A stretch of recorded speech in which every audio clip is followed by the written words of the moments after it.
Good afternoon, everyone. Thank you for accompanying our video conference. The objective of our video conference is for us to share some of the information regarding the closing of Hercules. In June of this year, we announced the intention to buy this company with the disclaimer that we would be subject to meeting some conditions. Today, these conditions were met,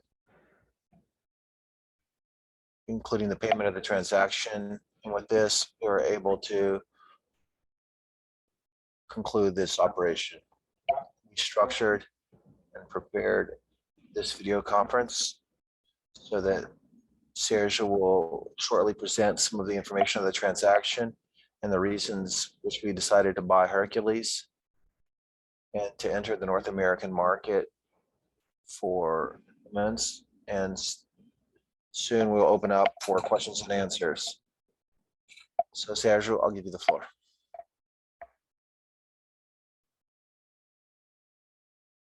Do you hear me well? Very well. Thank you for participating with me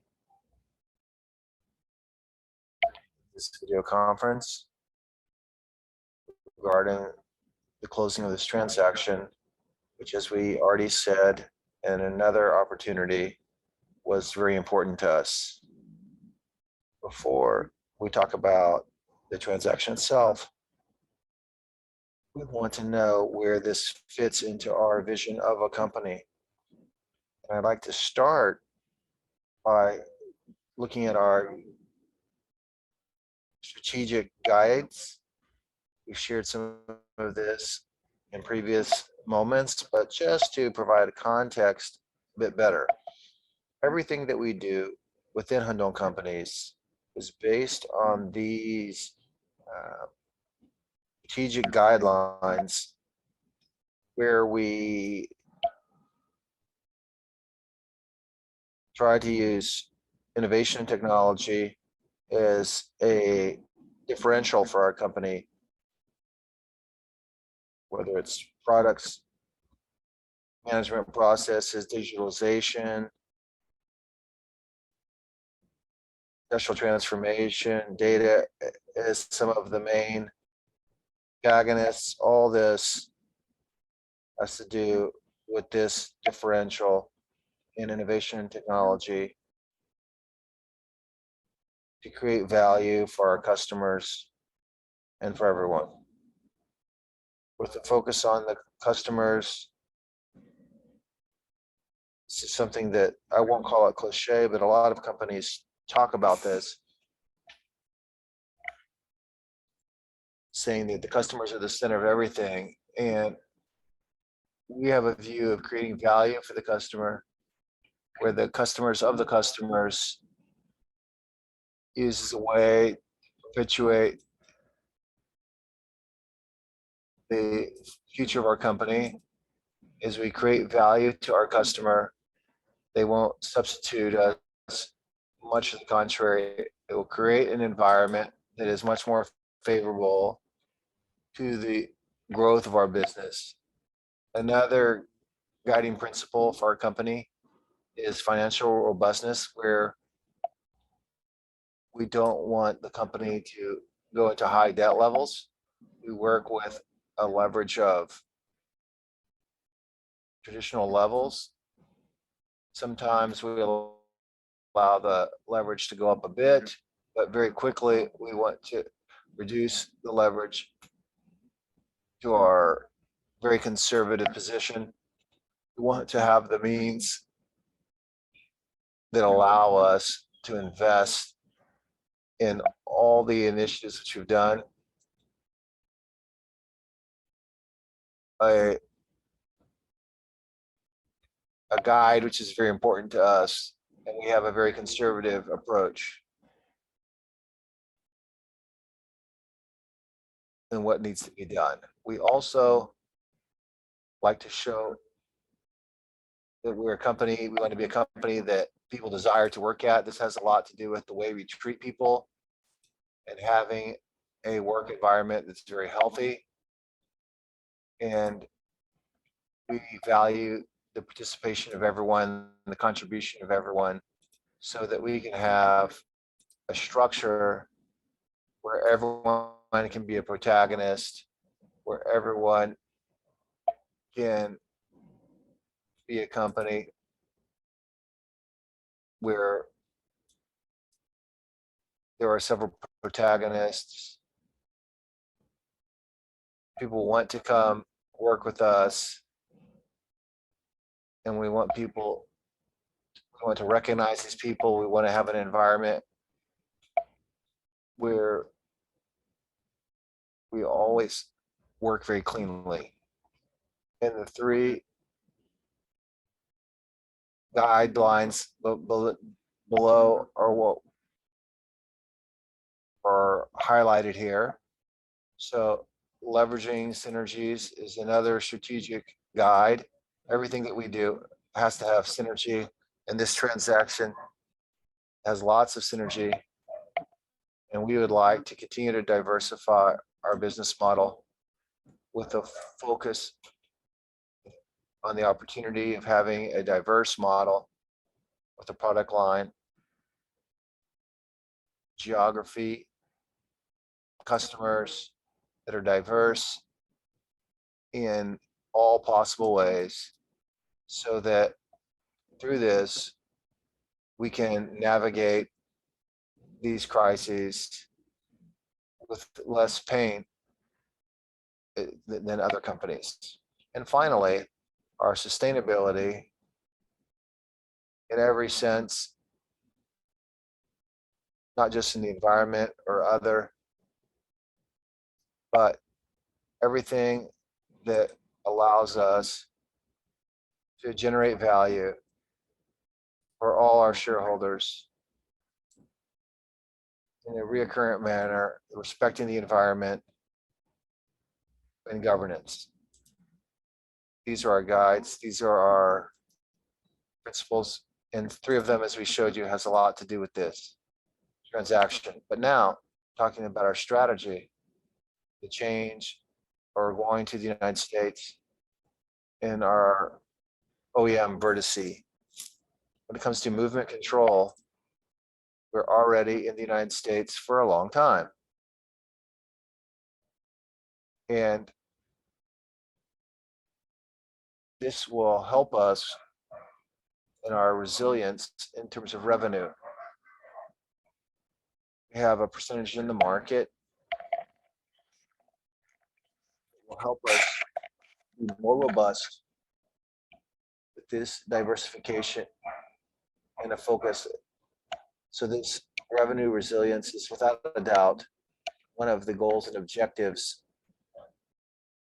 And that's why we've made this first activity in the American market. The second is a huge market, gigantic market. It's the largest market in the world, in the Western world, for trailers and semi-trailers.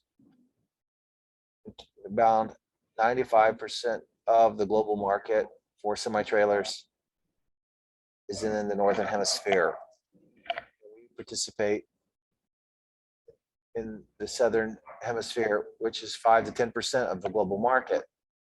Even though we're in the 10 largest in the world, even participating in this very small market, which is the Southern Hemisphere. But we'd like with this to have our own auto parts that can be present in the North American market and take in new technologies to the segment. Talking about our guiding of joining synergies, leveraging synergies. We have our auto parts, our structures and shared services. We have the leverage of our purchasing power for raw materials, everything that we have are part of this transaction.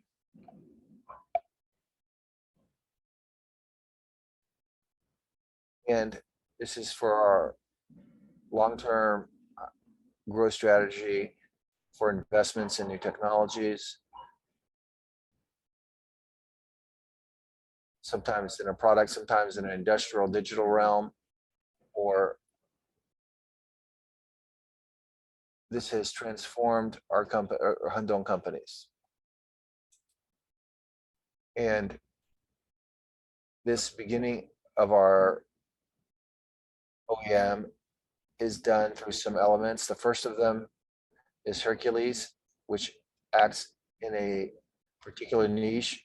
They used container carriers, and it allows us to become more American. We have a learning curve that's more coherent. This segment, which is extremely hot right now, so they accept newcomers very easily. So it's a much more interesting opportunity in a segment that's buying a lot, needs products, and we have a lot of technology. We have a lot of things to add. So Hercules will be a niche and not a direct confrontation with American manufacturers. This is very important for us. Exports from Brazil, something that's already happened, and we're going to continue to do so in 2022. We're going to continue to export to the North American market from Brazil in 2023. And then we'll have other movements, another acquisition or another greenfield, where we will continue to expand in niche markets, continuing our trajectory of growth in this market. We'd like to start crawling so that later on we can walk, so that later on we can run in the American market. In this trajectory of crawling, walking, and then running, today, when we reach the running phase, we'll have more modern operations and much greater productivity, more automation, and we'll also introduce technologies that are more advanced into that market. We are not going to do this at day one, but we will do it as we evolve in this process. We will not be playing the game the same way as the North American players play it. The synergies from the beginning are going to be brought, and with time, we will insert a productivity gain and our industrial know-how, which is quite good when compared to this segment of the American market. And we'll introduce new technologies in the future, especially in terms of new technologies. We have certain new technologies, and even though the American market is a bit more resistant to technological change, the idea of putting in new technologies in a later phase, there might be an acceleration of this because the reception in the American market has been very, very good. This slide shows that the American market for 2021, around 408,000 units, 5 times larger than the Brazilian market. At its peak, 90,000 isn't a normal average. So it's a much larger market than our market. The graph that you see below, the red line represents the North American market, and the green line represents the Brazilian market over the last 20 some years. And as you can see, their cycle is very different, with the exception of the subprime crisis of 2008, 2009, where both markets fell significantly at the same time, you can see that the cyclical nature is different. This will also add more robustness to our model. We have more catastrophic topics, normal aspects in the market and the economy. We have a substantial differentiation in these cycles, which once again will help in this process of bringing more resilience to these companies, as well as having revenue in dollars, a strong currency. Hercules was established in 1958. It's located in New Jersey. It is producing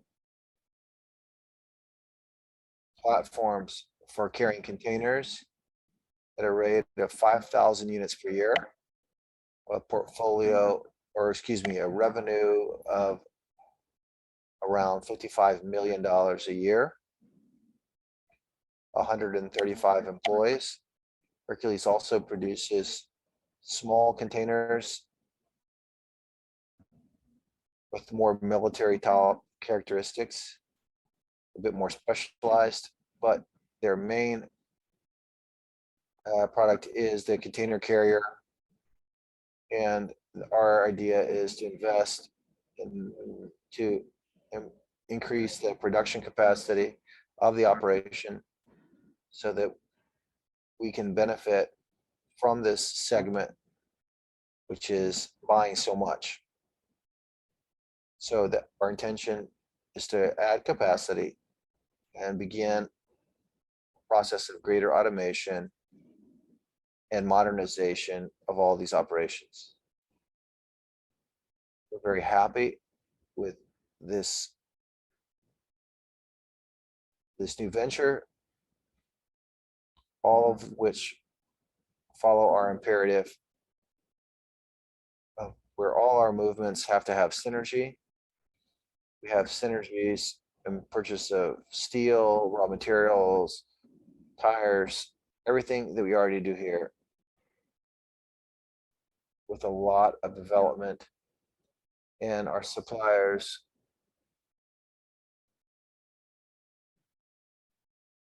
talk to the same companies. We have in the administrative portion bringing synergies to our auto parts using our axles, our suspensions.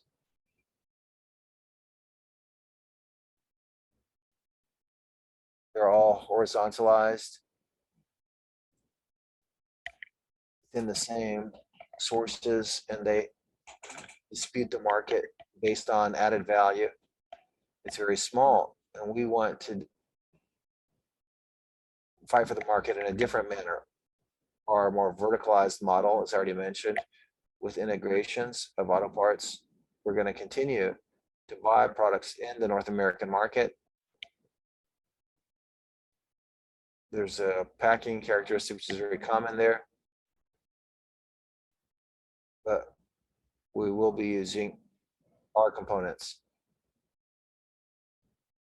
and better productivity, which has to do with our Lean Six Sigma process, everything which we learned that makes our factory here in Brazil so productive. We want to take all that and do the same thing in this operation. So folks, that's what we had as a presentation. We're very happy to have crossed the finish line. And this represents a real marker for Hyundai companies, the beginning of a journey that's important in a very large market where we have many synergies. Stable, I'll give you the floor. Thank you, Sergio. What a great presentation. We're going to start now the Q&A session. Here are some of the instructions as to how to ask questions. Put your name here and your language.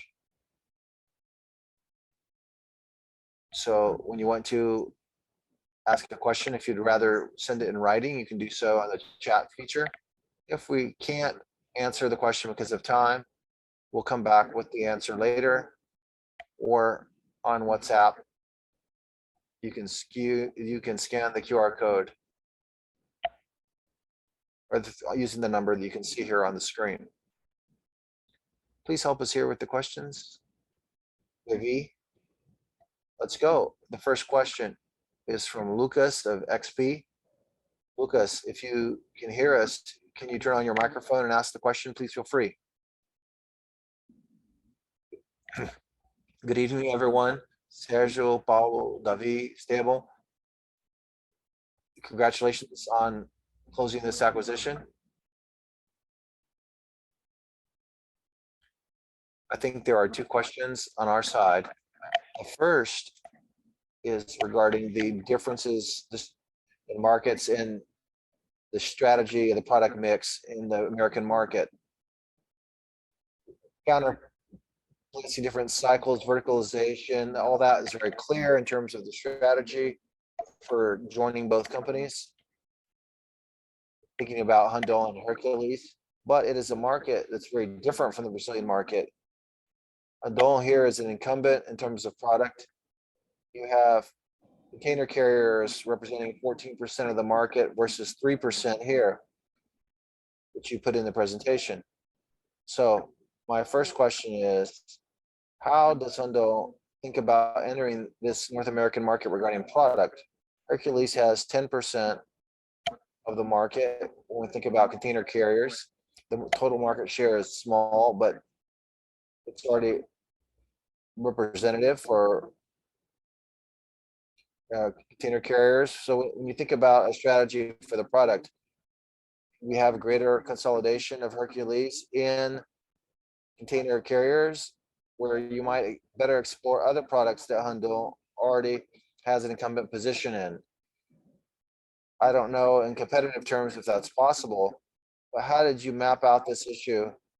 And you better complement this portfolio of Hercules with products that you're already incumbents in here in Brazil. So that's the first market question, looking at these market differences and how product mix will translate, thinking about the structural difference that we see in the North American market when comparing to the Brazilian.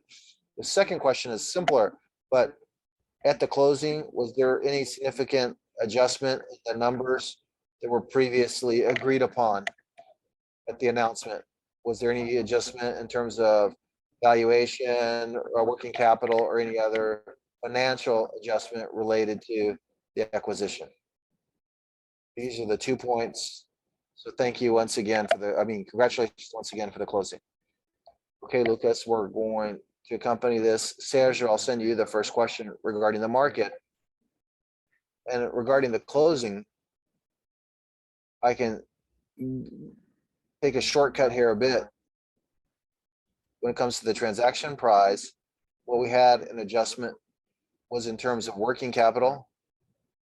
We made some adjustments that are usual at times for closing. We did a examination of working capital and inventory and others. And basically that was where the main adjustment was made to close the transaction price. But it doesn't go away very much from what we already estimated. We had no change in valuation. And I'll let Sergio talk about the market a little bit. Thank you, Lucas, for your question, for your participation with us. We're very happy about this movement, if I'm going to be honest. The market there, over 400,000 units. You'd imagine that 5% of penetration in the market would be 20,000 plus units. 10% would be 40,000 plus units. So we have a lot of opportunities for us to grow. Container carriers is a market niche which was chosen because it's a simple product. It gives us time to Americanize a bit with a lot of synergies of what we already practice. And it's a large buyer market. There's a huge deficit of products in this segment. But our intention, we plan to expand our product portfolio within what we consider to be a niche. We can expand. As you know, we have a full portfolio. The American market doesn't act this way. There you have manufacturers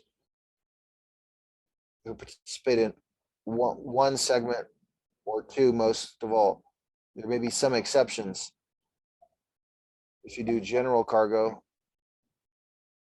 another one does refrigerated trucks, and that's where someone else does flatbed. Who does dump, doesn't do general cargo, doesn't do, so it's very segmented. And so there is within such a large portfolio, such a large market, there are product lines that have more synergies with what we already do and know well, even though if the product needs to be Americanized.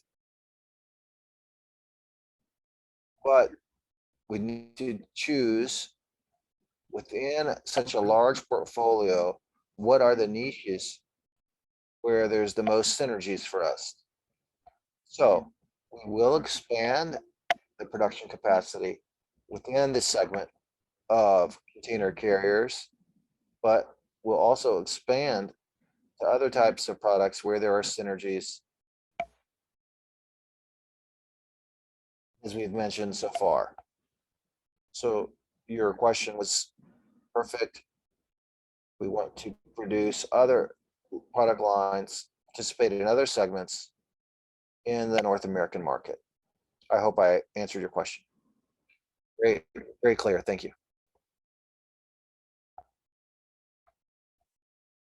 Thank you, Lucas. Now, the next question is Vitor for Bradesco Bank. Please open up your mic and ask your question. Good evening, everyone. I have two questions. The first you mentioned was this evolution process of the operation in the United States, so they can grow more in the future. But can you give us some more details as to what do you think about the timing for this? Is this a process of 1, 2, 3 years? What should we think? And the second question regarding that graph, can you show the cycle of the American and the Brazilian markets? Do you already consider a revenue balance? What do you think for the American market? What do you think Brazil over the long term? Thank you. Thank you, Victor, for the question. I think both questions are for you. Victor, thank you once again for participating as always. Thank you for the support and for the questions.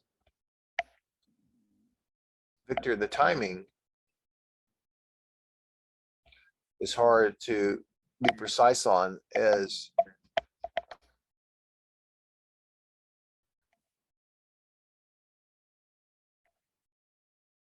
if we follow the next steps in an M&A, this depends on you find the right opportunity for negotiation, etc. What I can say is that the rhythm that we've put in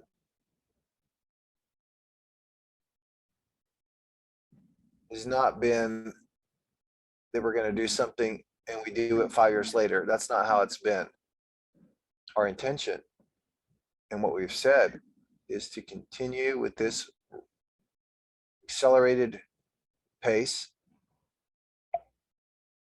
for the growth of our companies.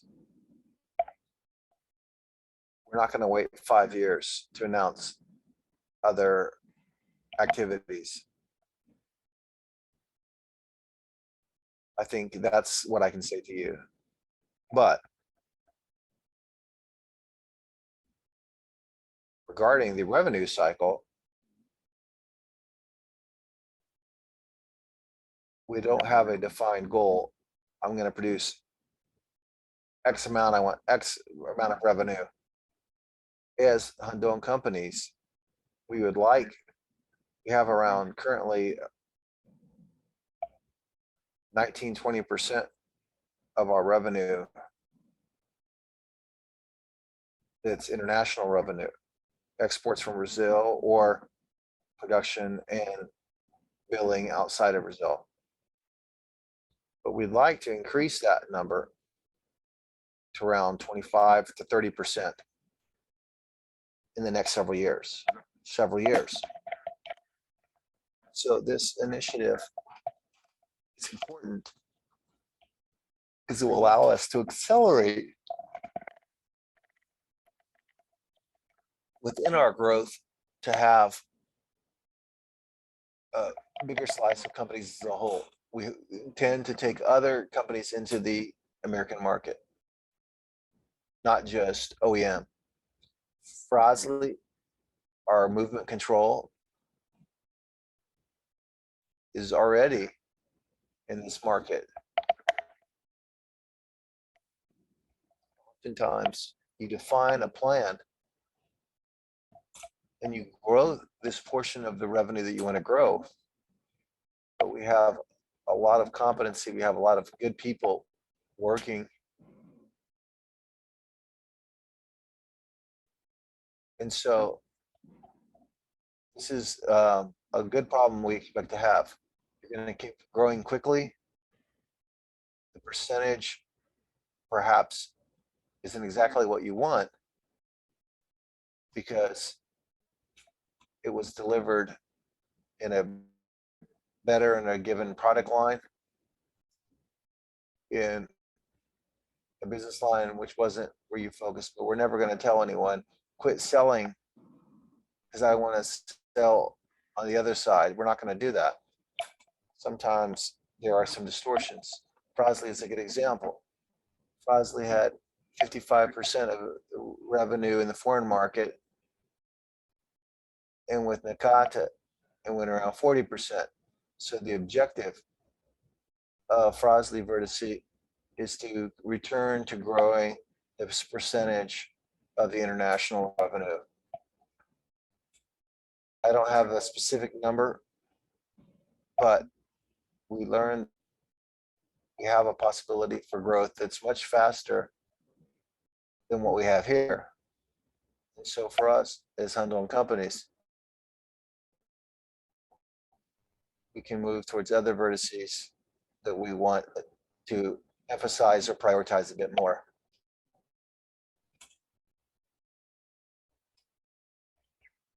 Great.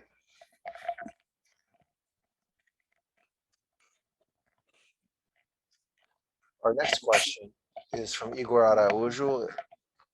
Igor, thank you for participating with us. You can ask your question. Good evening. Congratulations on closing the deal. I'd like to ask a question. You mentioned the ability to offer other products, and I wanted to know if the wagon market is one that you look at, and if you could bring some more information regarding profitability and margins. You said that it's a margin that can be explored and operated better than Brazil, even with large competitiveness. But if you could tell us how you think this will work in terms of margin, I think it'll help people do the math. Thank you. Congratulations once again on your closing. Thank you, Igor, for participating. I'm going to share this question, comment a bit about the first part about wagons. And Paul, I want to invite you to talk about the second part about profitability and margins, thinking about the history of the company.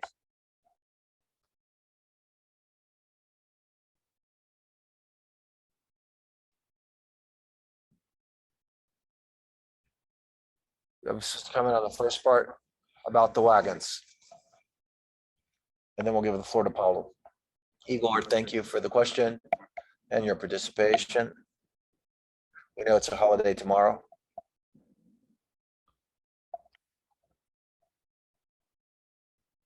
We feel honored with your participation.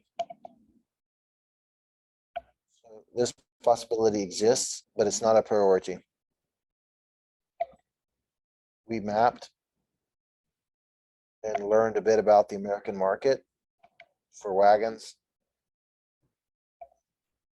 This is a market that's around 40,000 to 50,000 units per year.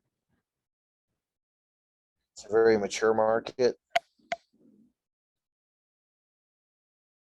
very constant, different than the railway market here in Brazil, which hasn't returned to its normal levels.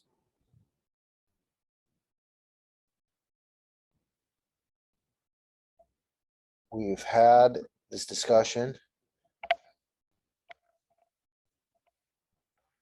in our long-term, talking 10, 15 years. This discussion is part of a view of ours for way in the future.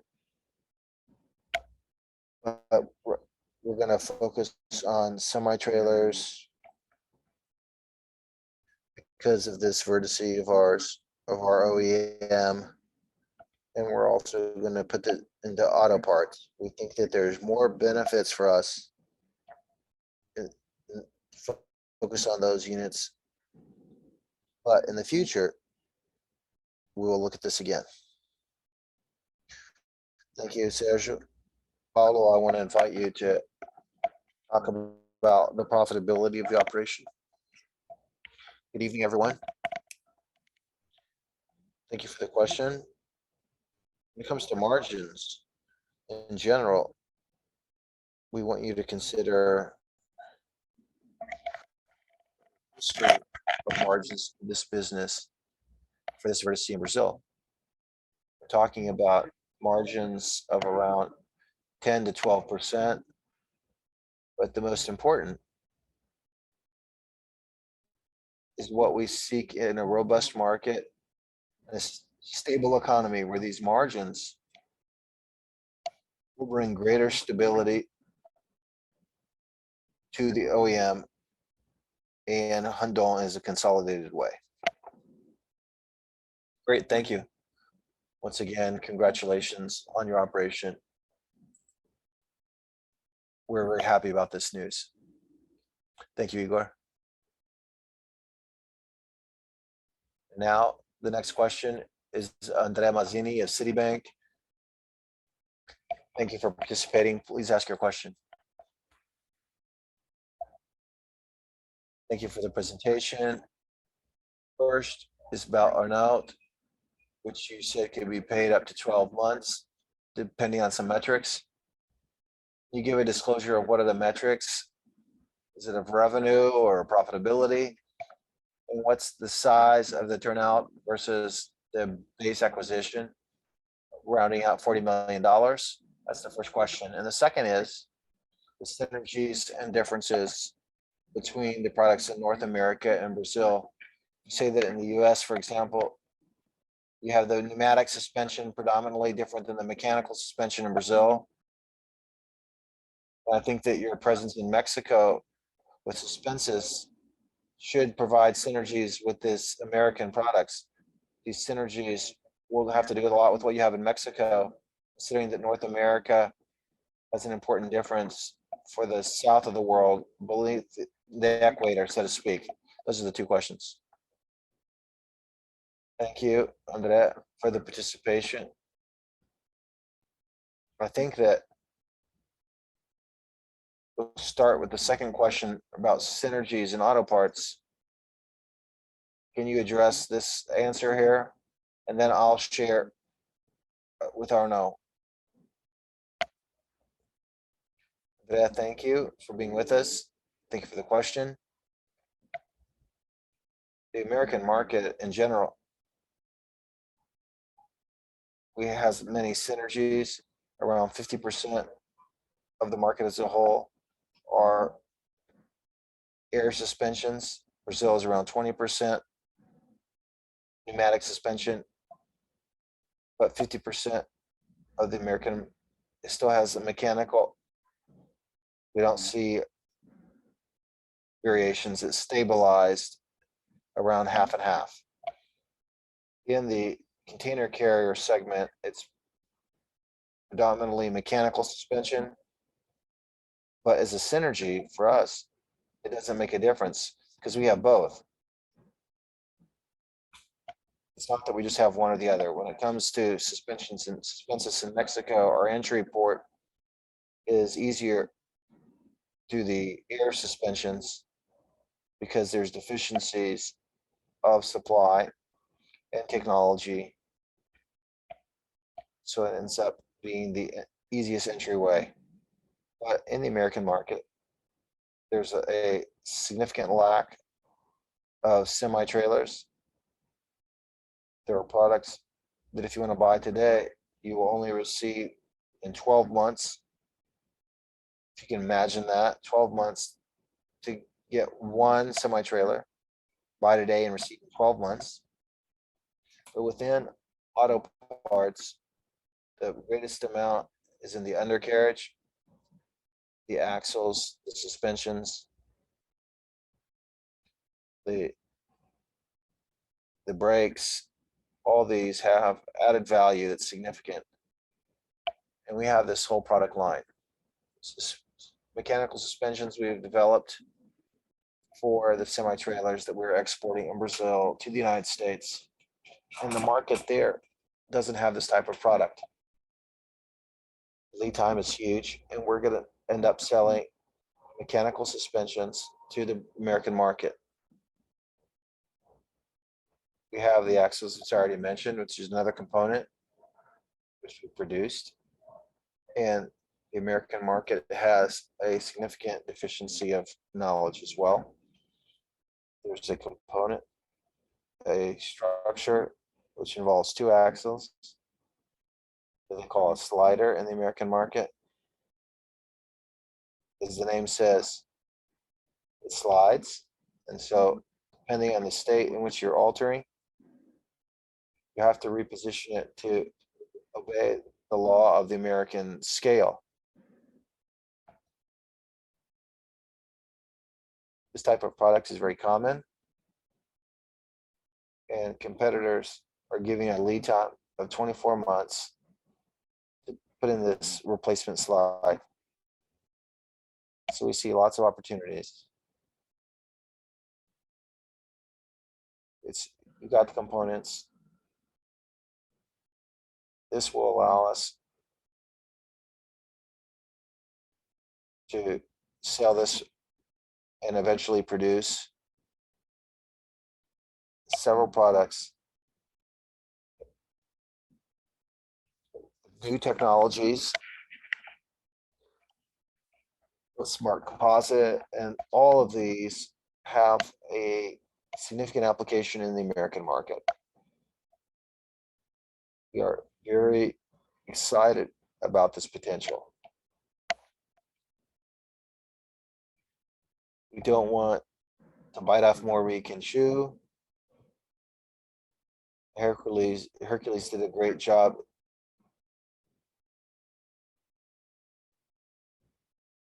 So we're going to work to meet expectations, and we want to do good work. There's a lot of opportunities. Oftentimes we feel like a child in a candy shop. We're so excited we don't know which candy we want to get.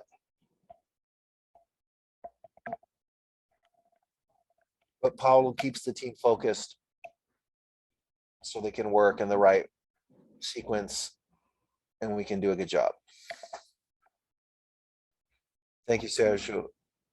Paulo, do you want to comment about the mechanism? Andrea, thank you for your question. About the earnout, we're talking about metrics related to profitability, cash generation over the next 12 months. Unfortunately, we couldn't mention amounts at this point in time. According to the accounting, when we account for this acquisition in the fourth quarter, we're also going to have to account for the potential amount to be paid because of earnout. When we provide our quarterly reports, the entire market will have access to these metrics and the potential amounts that might be paid at the end of the first 12 months. If you allow me to make an additional comment, sometimes there's some aspects of exclusion. So some of these will be excluded from this calculation of earnout. Very well stated. It's worth us to explore this point a bit more. When we do an analysis, we consider also one of our guides, which is synergy. The result generated, the value generated by the synergies won't be included in the earnout. If not, we'd have to pay double. Great, thank you very much, and have a good evening.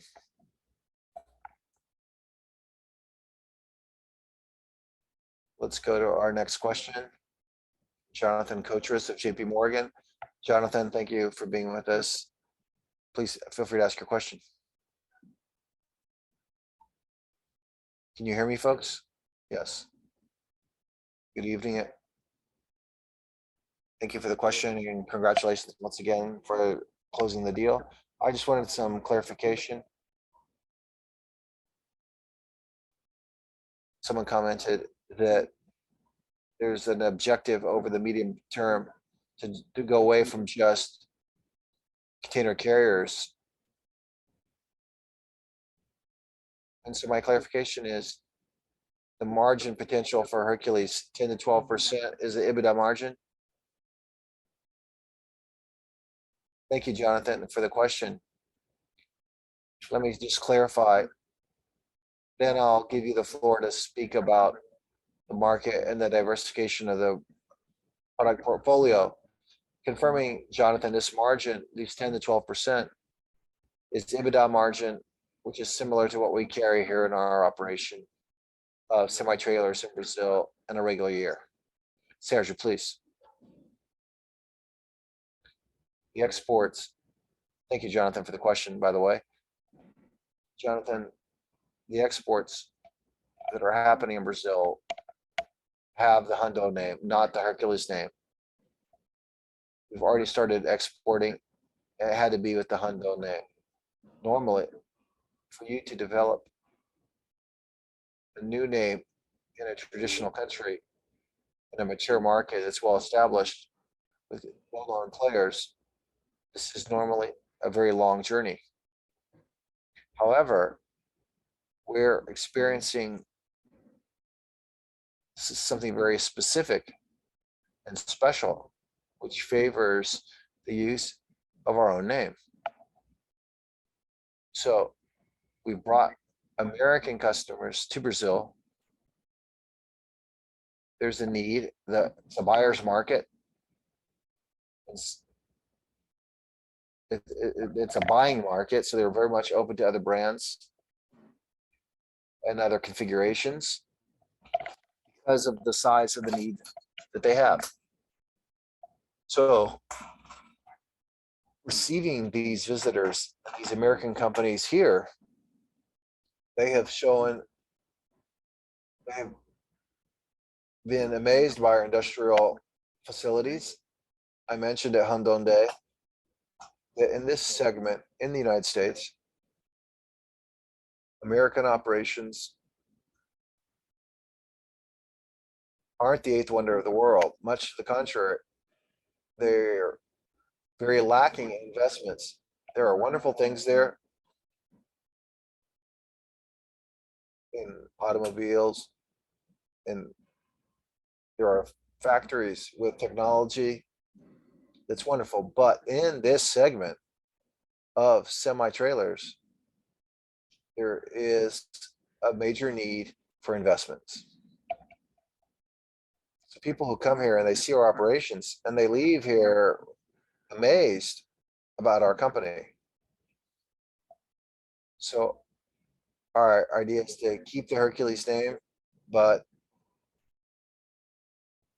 we thought that Hundon might be hard to use as a market name in the US market, but we're discovering that the name is already recognized. And next year, we will participate in trade shows, transportation trade shows, and we'll have both the Hercules name and the Hundon name. Thank you, Sergio.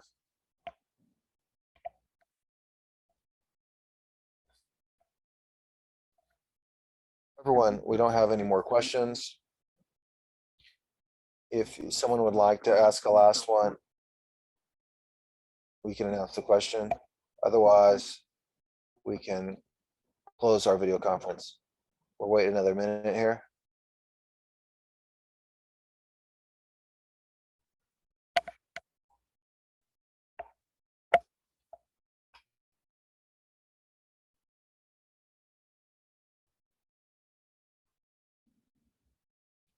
We have a question from Fernando Hekia of BTG Pactual.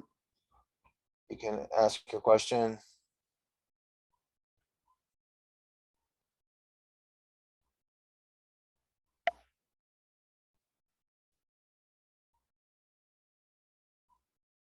Fernanda, can you hear us?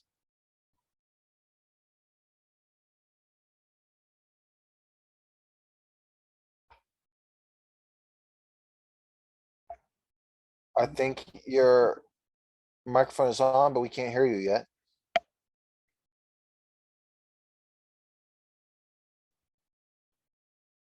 I think we're having an audio problem. Hello? There you go. I apologize. First of all, congratulations on the transaction.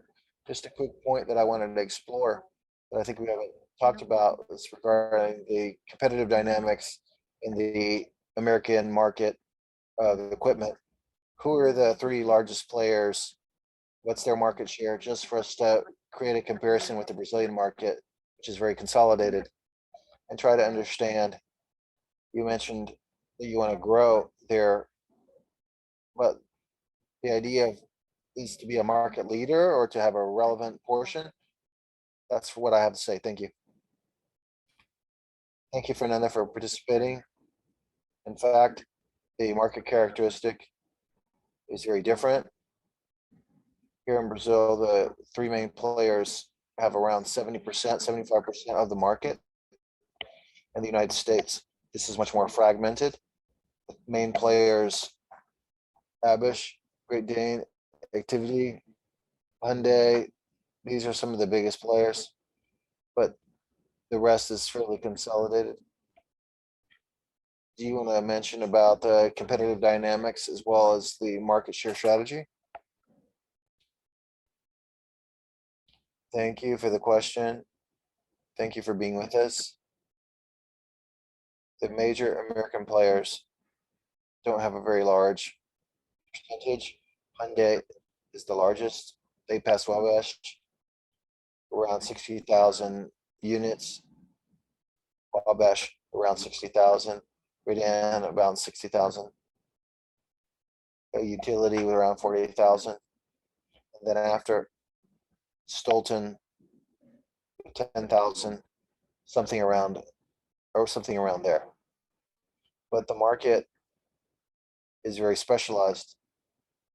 So utility specializes in refrigerated, and they have dry cargo as well.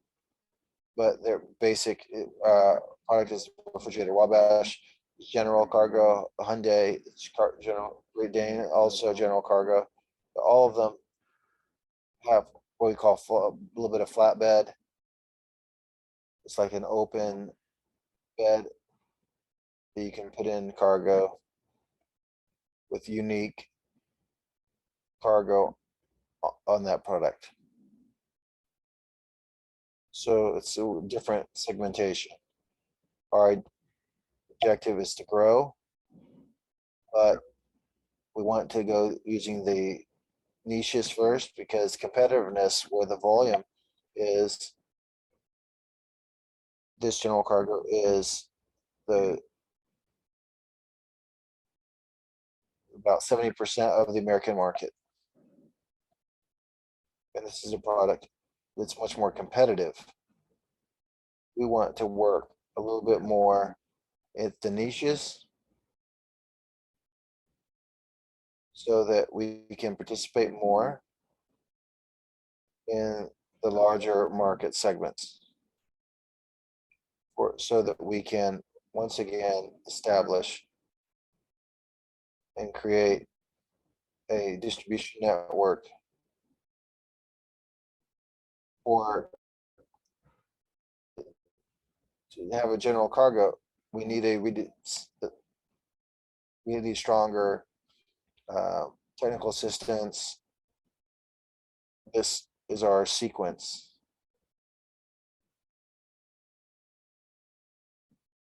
Remembering that all these American companies with the air suspension, they buy it from Anderson, which dominates the market. These are axles.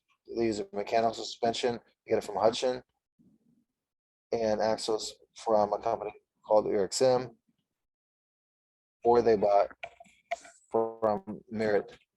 The players are the same, but they all buy from the same companies. And we're going to buy from these companies, and we'll also be able to offer our own products, which are much more competitive than the American products.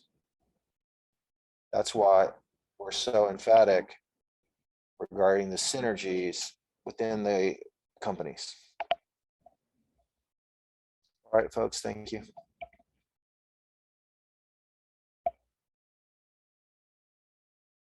We don't have any more questions. I now want to give the floor to Sergio. I just want to thank you for your participation, as I already mentioned. It's 7:30 p.m. You're probably ready for a nice glass of wine with your loved ones. So please, thank you for being with us. If you have any further questions, we're all available. Follow me to make these clarifications that you need. Thank you very much and have a great holiday. Thank you, everyone. Good evening, everyone.